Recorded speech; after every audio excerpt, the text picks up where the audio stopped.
All right, everybody. We are fired up, and you're about to see why we are fired up for this pod. As many of you know, Craig and I have been talking about Naval Ravikant for, Craig, how many years now?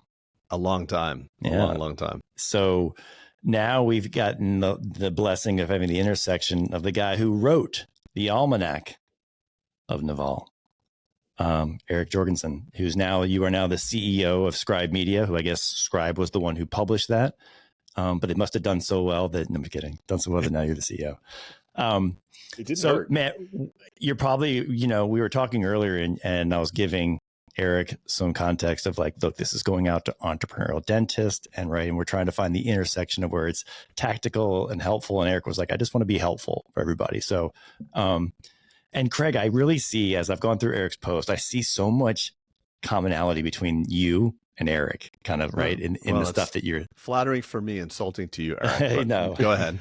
I just want to be like Craig when I grow up. No, you do not. We all do. We all do. Not, I've been on that kick too recently, Eric. And, Craig's got it. Craig is a dentist who's no longer doing clinical dentistry, owns a bunch of cattle, has a farm, beautiful wife. Yeah, that part's cool. Yeah, all the good stuff. Anyway, I want to say one thing before we get to, I know we're going to get to you in 1 second, Eric, but there's a really funny story, a couple of funny stories I just want to get out. Number one, I introduced Peter to Naval, probably like 7 or 8 years ago.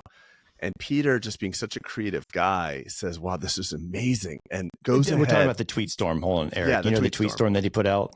Yeah, 2018, I think. Yeah. So like 6 years ago then. And Peter decides to create a book of his tweet storm and binds it and sends it to all of his friends. And I have that's a great idea. So what I did, Eric, I just took... He was doing what you did before you did it. And I took this book. Wait, I want to just finish my story. I took this book and I gave it to my wife. And I said, if I get hit by a bus, and Peter and I joke about our wives all the time that they're at best disinterested in our business lives. Like, my wife will not listen to this podcast. She doesn't know I have a podcast. She doesn't know I've written my own book, But I think there's something really healthy about that. Yeah, there is something healthy about it. I never wanted to be a member of a club that would have me as a member. Like, I don't want to be that. I don't want my wife to be a fangirl of me, and that's what I got. But anyway, I said to my wife, I said to her, well, this is right after the Almanack was published. I said, if I get hit by a bus, make sure my son and daughter read the Almanack of Naval Ravikant. It is the most important book I want them to read. Of all the books I've ever read, this is the most important book for them. And I guarantee you she will forget that I ever said that. So now my kids are 15 and 12. Never read it. I'm going to write a note to them, like, in case dad dies box. I'll put in like a little cigar box or a wine box and like put it there. But it is such a transformational publishing. It is so incredibly profound. It really made a massive impact on my life. And so I want to thank you just on behalf of everybody who's ever had the opportunity to read it. I know it's not you who penned it per se, but to have the wherewithal to put it together and get it out to the masses, you've done a great service for humanity, and I'm thankful. Well, thank you. I mean, I did that work because I felt the same way about Naval's ideas that you did. I have been following them for years, and I found them transformational, and I thought they were so much more useful and important than deserve to get lost in the Twitter dustbin of like, fresh content every day. And just wanted to package. So was that tweet storm the impetus universal for you doing? Because yours is not unlike mine. I just got the PDF of all the tweet storms and just sent them to a binder. And I was like, oh, look, a book for my friends, right? You did more. But was that the impetus for doing what you did? The real catalyst for me was the episode that Naval did on the Knowledge Project, the podcast episode. I thought that was one of the best podcast episodes in the history of podcasts. No offense to either of our podcasts. And I listened to it like 3 times in a week, and I had that same feeling. But I've been following Naval for 10 years or something. Craig, have we seen that? Have we seen this pod that Eric speaks of? No, I've not. No, we haven't. Okay, interesting. All right. It's a great one. I mean, a lot of the gems made it into the book, but that was my real catalyst. And I think the tweet storm came out when I was maybe 6 or 12 months into working on it. And then he went on Rogan during it. So he was kind of like growing like crazy and producing a lot of content right when I was doing that as I was compiling the book, but it just kind of kept going. I thought it was going to take 3 months. It ended up taking 3 years, but I was truly comprehensive about everything that he had ever shared publicly. Yeah, that's it has been transformational. And we've even, so Eric, we have dental conferences. I mean, we even went so far as to like there were certain highlights from Naval's teaching that we put in kind of the manuscript even for some of our conferences, right? Just so people could take those gems, like you say, and try to extrapolate them into life, because we get so damn busy with just our lives, and it's like the act of doing versus like just, oh, my to-do list. Oh, let's complete this and grow practices and, do more dentistry. And we never stop to kind of evaluate and take inventory like you've probably done a deep dive into for Naval and such. I want to talk about something that, if you wouldn't mind, I'm looking at your Twitter, if you wouldn't mind kind of expanding on this, you as a person. And Craig talks about, especially to our mastermind, we spend a lot of time at the vision. We spend a lot of time in what we call the me section of our pathway. So Eric, we have like basically a curriculum that we go through for our mastermind. And the large portion of the beginning is spent with kind of knowing thyself, right? Like figuring out who you are, what's going to drive you. Are your goals pulling you towards achieving them, or are you being pushed towards achieving them, right? Are they authentic, and things like this? And so you said one of your superpowers on one of these tweets, and you were on another podcast, it was basically being able to recognize the genius of others. And I'm guessing that is from a Naval thing, right? You're able to see the genius in him and then kind of get it pen to paper, and so others could digest it and consume it. Were you just kind of born with that? Because Craig, I think you have kind of the same thing. Like Craig is all about kind of his leadership is creating other leaders, actually, right? I just don't like to do anything. So I find people that are really good at other things. And when I meet someone, I was like, what can they do better than me? And no matter what, I just want to delegate. And not because I don't want to, I don't think of delegation just purely for the art of moving things off my plate. I think, a guy that I follow, Scott Galloway, who says greatness is through the agency of others. Or greatness is in the agency of others. And when you have an organization, you're growing it, you want to provide opportunity for other people.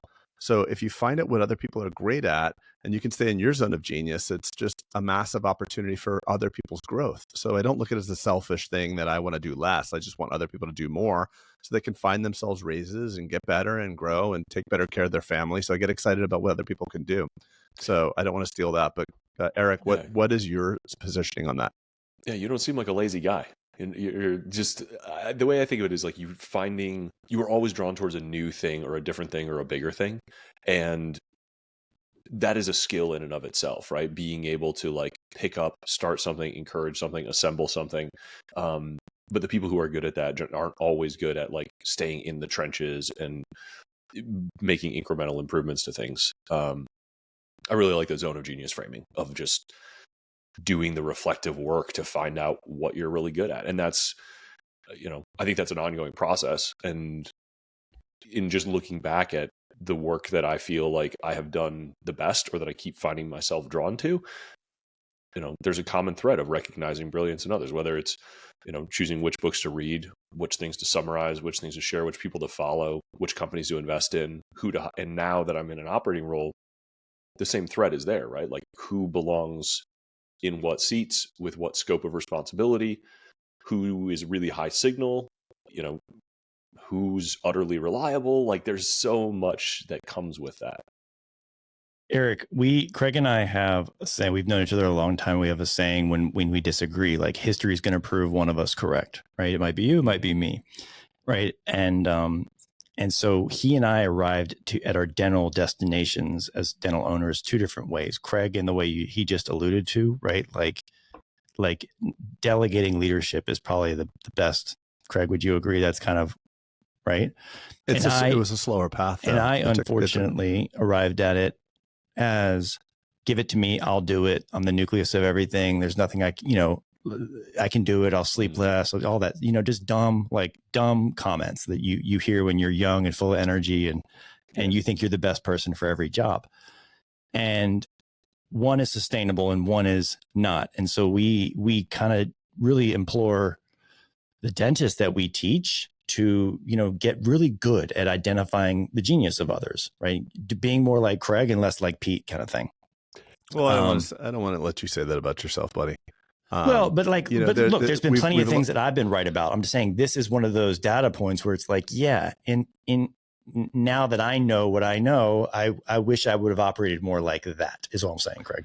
And I just to reframe that too, I've learned a lot. And I know you're sitting here, Eric, like, what am I doing in the middle of this bromance happening right now? So just if you want to get a drink or a coffee. This is fantastic. You're like, what's going on here? I'm picking up good energy just from being here. We have learned a lot from each other. So, I have a tendency to want to be liked, and I want to grow other people, but it's almost my wanting to be liked was almost at a pathological level. So Peter, you were there in Los Angeles when that doctor was bullying me and extorted me or whatever, not physically or in reality, but he was just like threatening to quit.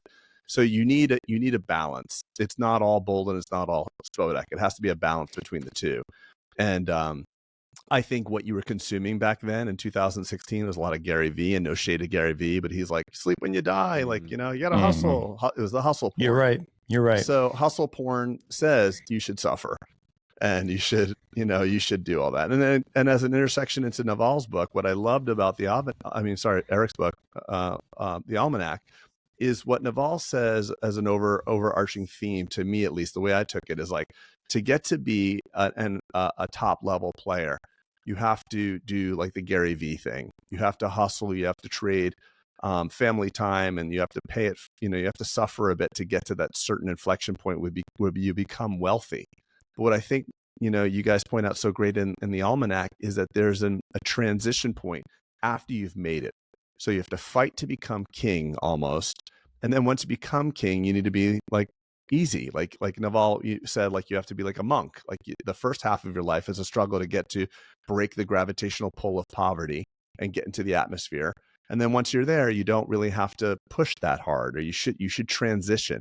And I know a lot of entrepreneurs that are running away from being poor, and they have billion-dollar net worths, and they're miserable, and they're running around complaining about money. And that's my big takeaway from the book. It's like you're required to be one person to get to one level, and then you should transition to another level. You're supposed to transition. And Eric, would you mind kind of going off on that's what I took from it? I mean, I'm sure there's deeper levels of nuance to that.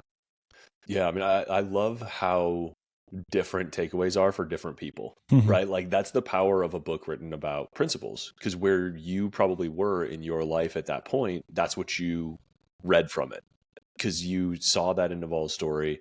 That's a transition that you maybe had recently gone through, or were about to go through, or were currently going through. And that's how you applied those principles to your circumstance. And, me writing that at, 28, like, would have seen something totally different. And somebody who's like giving it to their younger brother who's 18. I saw the focus on principle. I think there's something extremely true about that. Like Charlie Munger's like, the first 100,000's a bitch, but you got to do it. And when you look at the compounding charts and the opportunities that unlock, I do think there's a gravitational pull of like, it's just really hard to get off the ground. The principles that get applied, especially leverage, which I thought was like a really, really useful principle. And that's the one that sort of like is dominating this part of the conversation. I think you attract talent, you attract resources, you find the right tools, you go from doing it all yourself with like duct tape and a pocket knife to, oh, now I've got 3 or 4 really competent people around me. I've got a building, I've got momentum, I've got a client base, I've got capital to invest. And if you do each stage of that well, you sort of level up, and you've got more resources, and you got more resources. And the world rewards competence with like more and more resources, more and more leverage, and just assembling all those things in different ways as you go. And yeah, to your point, like, you shouldn't have to, if you're 30 years into your career, you've got great judgment, you've got a lot of leverage accrued, you're playing a very different game than, that first 5 or 10 year Scrabble to like you have no resources but your own bare hands and the knowledge in your head. And even if you don't have the knowledge, you have to go acquire it through hard-won experience, right? And that's a tough first couple of years. But the returns to that judgment and what you're able to get done with more resources really changes over time. And to your point, if you're reading this and seeing that and reflecting on the fact that you've been doing the exact same thing for 5 years or 10 years with no change, you're probably missing an opportunity to level up or change your game or improve your efficiency or something along those lines. You may be playing a game that there's just, no returns to. It's interesting too, by the way, I appreciate that sentiment. It is very reflective of the time. And as you're speaking, I am remembering the time I was reading it. And at the time I was reading it, I was getting, I have a multi-generational dental practice and it has my family name on it. It's Spodak Dental Group. And every dentist will tell you, you never want to name your organization with your own name on it, because then no one will want to work with you. No one will want to partner in. It's not transferable. And I kind of went counter to that narrative and obviously kept the name. And Naval, and I believe it was Naval, and please correct me if I'm wrong, but he's like, you want to do something, put your name on something. If you're willing to put your name on something, and you know it better than I do, but I remember because that was such a heavy thing on my heart at that point when that book was published. So what does Naval say about that? Do you recall off the top of your head what is? This may be a light paraphrase, but I think it's pretty close. Take business risk and accountability under your own name. Yes, that's exactly it. Actually, I just remember that. I remember that. Take business risk and be willing to put your own name on it. Yeah. The one word summary is accountability. Like if you are conspicuously accountable for something publicly, privately, you're on the hook for it. Not only will you perform better, but you will be justly rewarded for taking the risk. This is one of the things that's so hard about, doing a podcast or writing a book, like being willing to put your name and your ideas and your face and the words that come out of your mouth out there in public to be judged for what they are, and be willing to look like an idiot. That's what all of us are doing right here in this very moment, and allowing, every listener to decide for themselves if we're all full of shit or not. Like that is a micro version of accountability. A bigger one is like, did you sign the personal guarantee to take the business loan on the lease for the office? Like there's a really clear, fair trade-off between taking accountability, taking risk, and receiving the reward. And I think what a lot of the people who rail against, high earners don't understand is that those high earners are taking risk. Yeah, maybe they're earning $1 million a year, but they've got a personal guarantee of $4 million at the bank, and they might lose their house. They deserve that upside because they're taking a downside that, those people may not even fathom. Yeah, great point, by the way. I'm very applicable to our audience. So Eric, you don't probably know much about dentists, but there's high burnout rates in our industry. There used to be the whole what Craig, suicide, drug abuse, and all that stuff. I'm not sure that's true anymore. We lead in those categories: suicide, drug abuse, divorce. Well, let's leave it at burnout for a second.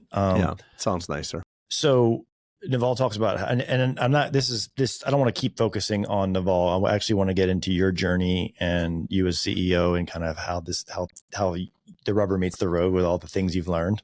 But Naval talks about happiness as a skill that you develop, not something that just happens to you. Right. And so what advice maybe could you give someone as a dentist listening that's like, God, I'm burnt out and, and stuck in the grind and is there anything that from even a tactical thing that you've noticed? Yeah. I mean, I love, I think for all the people who read the book, and this is again, depending on what appeals to them at different times in their life, there is so much more conversation about the how to get rich than the how to be happy, even though it's very clearly stated, like what you're really after is not wealth, but you won't realize that until you're already rich. And then you'll go through this whole thing of like, so true. Oh, that didn't solve my problems. Oh, I need to do the inner work. True. I like the phrase happiness is a choice, but that does make it feel a little trite. Like it feels like a light switch. And you're if you're not happy, it's your fault. And that's it's so easy to react to that with just a fuck you dismissal. And so the framing that I like and that I think Naval puts forward is happiness is a skill.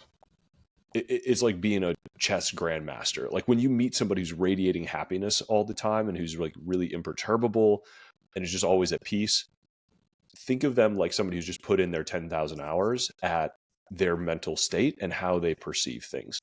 And you can build that skill. There's nothing stopping you. But it does require confronting that, like, it's a little bit of a journey. It'll take some practice. It's hard work. It doesn't mean you have to go on a silent meditation retreat. It just means that that voice in your head is trainable, you know? And if you spill your coffee in the morning, you're like, fucking, today's going to be a shitty day. I stubbed my toe and now I spilled my coffee and the world better watch out. Like, of course you're going to have a bad day. Of course you're going to, exactly. And so if you can just find a way to change your relationship to little things, whether they're good or bad things, objectively or subjectively, you can train that voice in your head. And that starts with really small tactical things. You know, like Naval has some that are like little triggers of, like, when you're brushing your teeth, like, don't think about anything other than how good the toothbrush feels. And like that you have a moment to just like close your eyes and just brush your teeth. Don't scroll your phone while you're brushing your teeth. Or whenever you feel this, the sun on your skin, like, take a moment, pause, smile, look up. Like, I remind myself this tiny little phrase, like, happiness is a state of gratitude. And who can stop you from being grateful for something that's happening in any given moment of your life? And if you train that voice, if you train that reaction, if you are always being grateful for something, then you're going to be a happy person. And there's so many little things to do it. There's another one that I think every time I pour a cup of coffee, this is another Navalism. If you can't be happy with a cup of coffee, you won't be happy with a yacht. Yeah, I love that one. Can't be happy with a yacht? Yeah, sorry. You know, it's funny. I have this. I'm so happy you're saying this, by the way, because, you know, this intersects a lot with Tony Robbins. And Tony will say that gratitude is like the master emotion. You can't be experiencing gratitude and fear, or gratitude and anger. It's like it's a master emotion. It washes over everything. And there's always something to be grateful for. So I don't care if you're listening to this right now and if you're saying to yourself, you know, fuck that, there's absolutely nothing in my life to be grateful for, then it's like, okay, I'm sorry your children are unhealthy. Well, no, they're not unhealthy. Okay, well then be grateful for that. Or I'm sorry you lost your house. Well, no, I didn't lose my house. Okay, well be grateful for that. Like 75% of the world does not have a bed. Like, are you like, get in your bed and be grateful you have a bed. And what I love is I have this beautiful friend named John. And I'm so fortunate to have John in my life. John is a billionaire, and not just you know, he's a multi-billionaire, you know, has a fleet of jets and blah, blah, blah. And I remember when I bought my first piece of agricultural property, I was starting a cattle ranch. I had no house on it. I bought like a Winnebago trailer. It was a piece of shit, like 26-foot trailer. I mean, no shade on Winnebago. I love you. If you want to sponsor, hit me up on the side. Yeah, they've been dying to sponsor I got the tattoo on the Winnebago. But so I had my ranch next to a gated community, and I got a letter addressed to me saying that, you know, dear Dr. Spodak, we want to let you know there's somebody living in suboptimal conditions on your ranch. And we just want to make you aware of that. I'm like, oh, that's me, you know. But anyway, I digress. So John comes over to my property, and this is a man that has multiple jets and, you know, all the fancy accoutrements of a billionaire's lifestyle. And I know he meant this. He looked into my Winnebago trailer. He looks down the left, he looks down the right. He's like, I could live here. And he meant it. He actually meant it. And that he is the epitome, because he has, you know, a Fed ship that's 150 feet. But I know he takes such great enjoyment in a cup of coffee or in that Winnebago. And it's just the most beautiful thing to have a friend like that, because it's easy for us mere mortals that don't have $1 billion net worth to say, well, if I had that, yeah, it'd be really easy. No, it's bullshit. This guy would be happy with that Winnebago, and he meant it. It's my favorite story about him. That 20 said, I could live here. That's crazy. It's awesome. That's good. It's awesome. I think there's a correlation between that level, that skill of appreciation, that ability to take risks and never be afraid to like go back to basic things, that actually makes people more likely to be successful. You know, I think if you're somebody who's like spending every dollar you get on your lifestyle as soon as you get it, if you can't wait to retire and sit on a beach forever and never do anything again, like those people never get rich enough to do that because they're always just trying to like crawl forwards and do as little as possible. And they resent where they are now. So if you're living in some aspirational future, you have disdain for the present. And when you have disdain for the present, you reek of desperation and negativity, and people don't even want to interact with you. It's energy. I love that one. And it's a very overlooked, I think it's in the original tweet thread from Naval. It's like, if you secretly despise wealth, it will elude you. Yeah. And I actually, funny enough, full circle, I went to lunch with one of my doctors yesterday. I do these quarterly check-ins, and I really care about this doctor. He's a great guy, and he secretly hates wealth. So when someone comes in, it's like, do you see the watch he's wearing? Do you see the car? I'm like, dude, don't do that. You don't know what that person's dealing with, and you don't make any judgments on it. Like, don't be upset about that. His car could actually cost him less. He bought that, limited edition Porsche GT3 RS, and he got it for less than he got it from MSRP, and 5 years later sold it for $100,000. He made more money than you did on your Acura. Like, don't throw shade, but I do believe money is such an emotional aspect of our lives, and it has so much charge to it.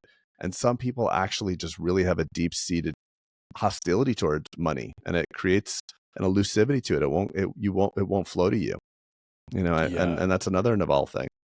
Yeah, it's there's a lot of weird feelings about wealth, and people like attacking each other for wealth these days. Like politically, people are made to feel guilty for having any level of wealth. And there's people like, I don't know if this is the appropriate forum, but can we talk about like the insanity of someone who's like earning $100,000 a year, living in America, yelling that they're in the top 1%, and they're yelling about the person in the top 100% and how they shouldn't exist, and how they should have less and other people should have more. Or like the person with the laptop at Starbucks, fuck capitalism, on their Mac computer at Starbucks. Like, it's like, it makes no sense. Like, do you have any sense of like the global scene of history of how other people are living? And like, it's a very like hypocritical and self-hating kind of way to live, which are just really, like, I feel bad for the people stuck in that mindset. And it's part of the equity conversation too. So everything is equitable. It's not like everything is, every part of life is a meritocracy, from the animal kingdom all the way up to the CEO. Everybody has to add value. I mean, I don't care that Jeff Bezos is worth what he's worth, because I order things at 3 a.m. that I need for today, and I got them already. Like, yeah, amazing. Yeah. Like, I don't, it's such a great gift. Or Elon, like, look what Elon's done. I would not have, reception or power at my ranch without Elon, so these people are bringing value, and there is a narrative that is very destructive for people, saying that they got there through some form of inequitable opportunity. No, there's value there. I mean, of course they had, privileges granted to them. They were born with sight and good families and all this other stuff. But beyond that, they worked their asses off for this. Yeah, we should generally be grateful for the meritocracy, because it's given us everything that makes us safe and comfortable and fed, and not have to, wake up and pull out a knife every day to survive. Like, which is unfortunately the reality of probably more than half the people on the planet. I mean, on the globe. Like, we just don't understand. Like, when you travel and you see other cultures, it's really humbling. But just, human beings are not good. I think all diseases are diseases of abundance. Sugar, dopamine, the scrolling. There's just, all of our modern diseases are diseases of abundance. We have too much abundance, and we create problems. And as we podcast right now live, we're hurling missiles into Russia. Like, it's like mind-boggling. You look at the top searches on Google, it's like Kim Kardashian, so like this, we're just not, the American populace right now is just not really attuned to the reality of the globe. And I think that's the reason why we're in such a poor state. Unfortunately, I think Naval really captures that as well. At least his recent tweets are catching it too. I mean, I'm watching. Are you friendly with him? Do you interact with him? Sometimes, yeah. So I just love his X feed is definitely, he's definitely making it known his beliefs. And a lot of people are kind of shrinking into the shadows of like not wanting to be conspicuously have their values understood. He's not that. He's definitely being very clear with his positioning. Eric, I want to talk about your journey from being kind of now of the CEO of Scribe Media to you were a client or a customer at some point, right? Am I getting that right? Right when you're writing the book? Or I published the Almanack of Naval through them. Okay. with Scribe in 2020, and had been a follower and fan of the founder Tucker and Zach for years. I mean, since they started the company, really. So I was a huge fan of Scribes, and I believe that their model is like the future of publishing. And then I had an incredible experience working with them as an author, and I was like, "Yep, this is it. This is the way." So I started working on another book right away, and May 2023, I was kind of halfway through publishing that book, and the company very surprisingly had just collapsed. Turns out the founders had left, and the kind of leader who took over basically did a bad job and bankrupted the company in 18 months. And I just started making phone calls because I couldn't bear to see it crater.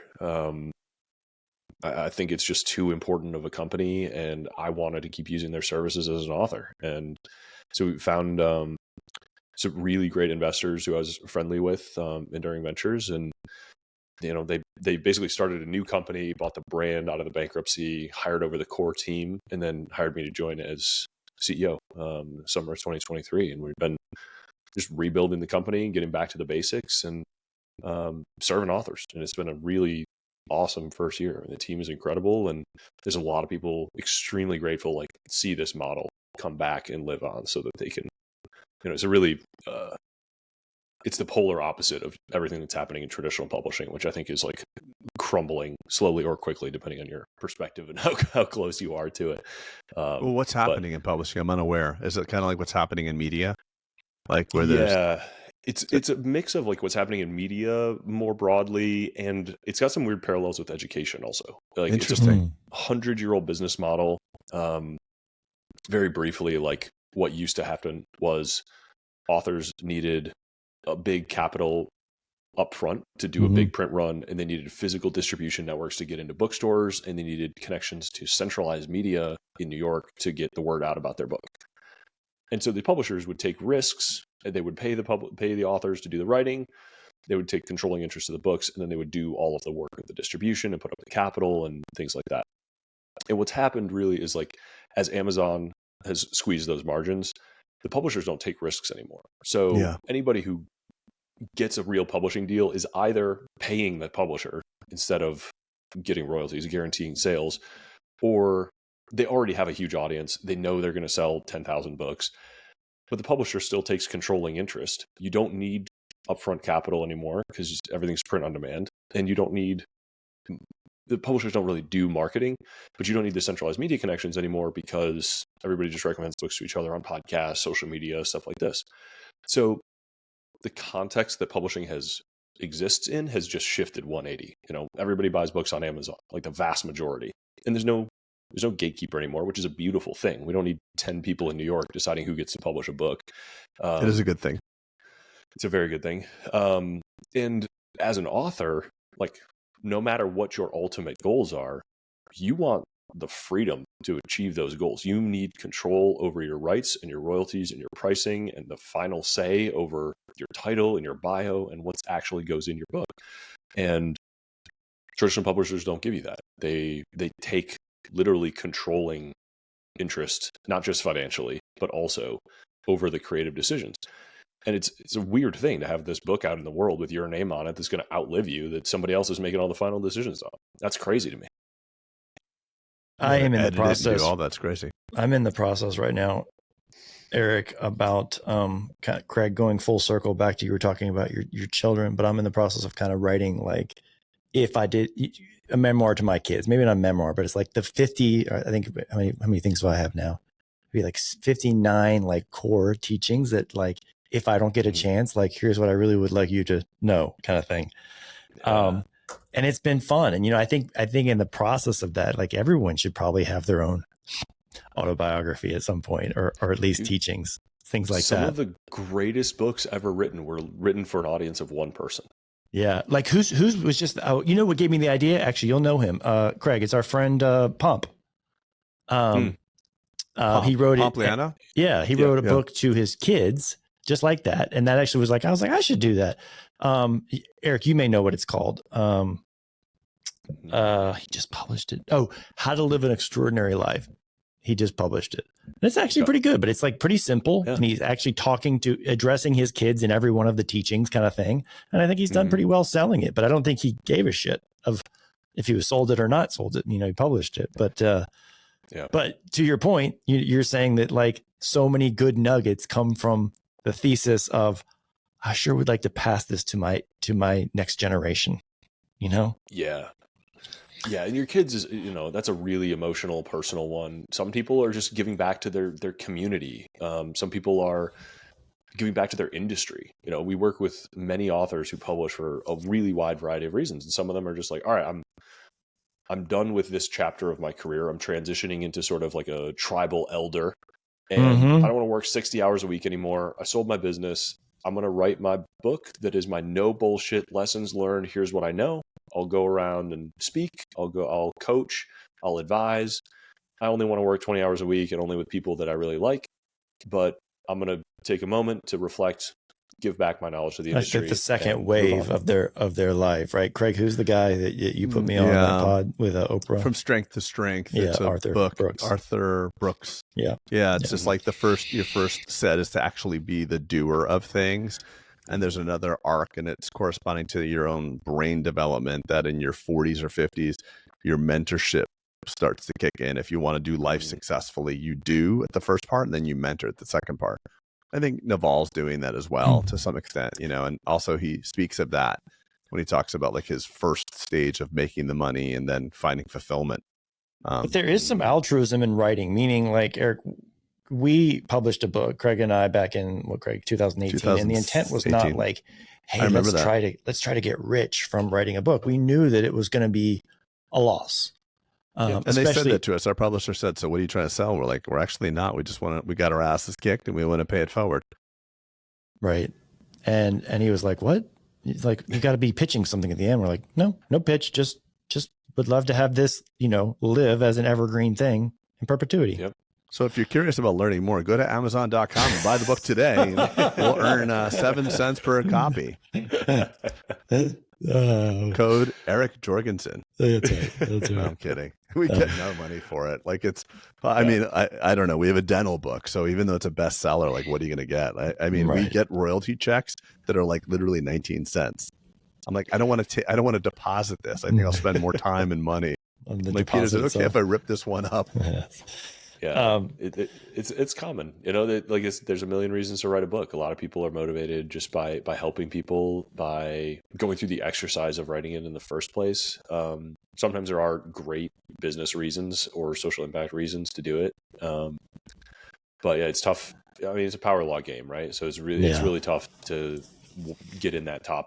And then doing it, like you're saying, like the idea is like, oh, that's cool and sexy. I'm romantic about my ideas. And in the act of like getting it down where it's not just like, a pile of words on a piece of paper. You're like, oh, this is harder than I thought,